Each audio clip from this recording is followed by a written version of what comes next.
నిప్పులే శ్వాసగా గుండెలో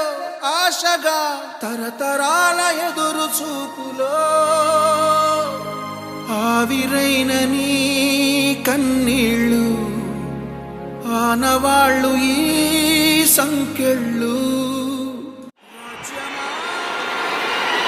కొణిదెల పవన్ కళ్యాణ్ అనే నేను శాసనం ద్వారా నిర్మితమైన భారత రాజ్యాంగం పట్ల నిజమైన విశ్వాసం విధేయత చూపుతానని, భారతదేశ సార్వభౌమాధికారాన్ని సమగ్రతని కాపాడుతానని, ఆంధ్రప్రదేశ్ రాష్ట్ర మంత్రిగా నా కర్తవ్యాలను శ్రద్ధతో అంతఃకరణ శుద్ధితో నిర్వహిస్తానని భయం గాని